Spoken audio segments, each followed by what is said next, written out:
बोलिए श्री कृष्ण कन्हैया लाल की जय। धर्म प्रेमी प्यारे सुंदर साथ जी एवं भक्तजन,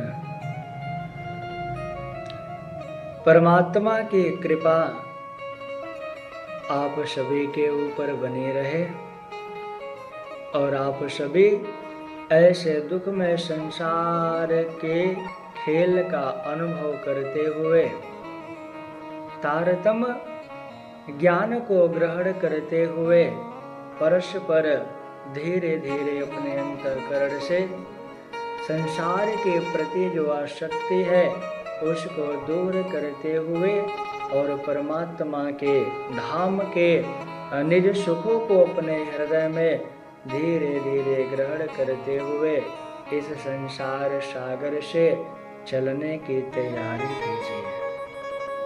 क्योंकि ये जो संसार है ना, ये संसार न आपका है और न हमारा है और न ही किसी का कभी होगा। यह संसार कर्म भूमि है। इस संसार में आकर के मनुष्य जैसा कर्म करेगा, कर्म के अनुसार अगली योनि उसकी तैयार हो जाती है। परंतु हमें क्या करना है? हमने जब ये जान लिया कि संसार हमारा नहीं है, ऐसे संसार को हमें छोड़ करके जाना है, तो हम परमात्मा से परमात्मा को क्यों नहीं मांगते हैं? परमात्मा से हम संसार के दुख को, ऐश्वर्य को, सुख को क्यों मांगते हैं? क्योंकि अभी हमारे इंद्रियां संसार के विषय भोगों को भोगते हुए तृप्त नहीं हुई हैं। और जब तक हमारे इंद्रियां तृप्त नहीं होंगी संसार के विषय भोगों को भोगते भोगते, तब तक हमारा मन इस संसार से हटने वाला नहीं है। हमें ये ज्ञान हो गया कि संसार को छोड़ करके हमें जाना है और जाने के बाद हमारे कौन सी गति होगी, इस पे हमें विचार करना है। देखो, संसार के सुखों को आप अनंत काल तक भोगो, परंतु संसार के सुखों से आपको कभी तृप्ति नहीं हो सकती है। तृप्ति आपको कहाँ पे होगी? जब आनंद को खोजोगे, आनंद में डूबोगे, तब आपको तृप्ति होगी। वह आनंद कहाँ है? वह आनंद बाहर नहीं है। वह आनंद का झरना तो आपके भीतर ही बह रहा है, परंतु उस आनंद का अनुभव कोई बिरला ही कर पाता है। क्योंकि सबको तो संसार के विषय भोगों में ही सुख मिलता है, आनंद मिलता है, जो कि क्षणिक है।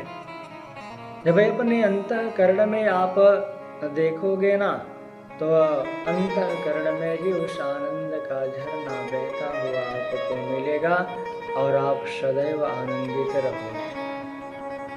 इस दुख में संसार से निकलने की तैयारी कीजिए, क्योंकि आज आप सशरीर हैं। आपको जानने वाले हजारों लोग होंगे, परंतु कल आपका शरीर छूट जाएगा तो वही 1000 लोगों में से कुछ लोग आपको शमशान घाट लेकर के जाएंगे और ले जाकर के जला देंगे।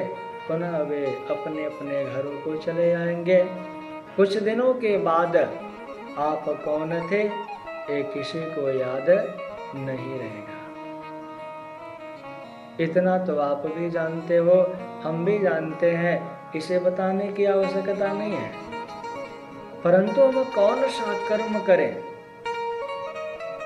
जिससे संसार हमें सदैव सदैव याद करता रहे? तो कर्म हमारा है भक्ति का। जब हम भजन करेंगे तो भजन के माध्यम से संसार हमें याद करता रहेगा, सदैव याद करता रहेगा। चाहे हमारा शरीर रहे या ना रहे, परंतु हमें सब याद करते रहेंगे। क्यों? क्योंकि हमने अपने आप को जीते जी मार दिया।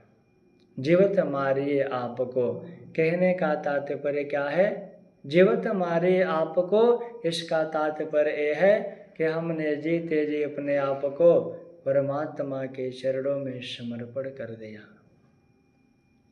ये संसार बहुत भयावह है और इस संसार में आपको दुख के अतिरिक्त कदापि सुख की प्राप्ति नहीं हो सकती है। इसलिए ऐसे दुख में संसार से निकलने के लिए बस एक प्रयास करिए कि भज गोविंदम गोविंदम भज मूढ़मते।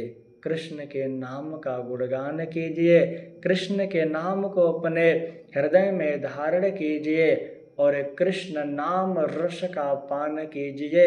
आपका संसार सागर से कल्याण हो जाएगा। बोलिए कृष्ण कन्हैया लाल की जय।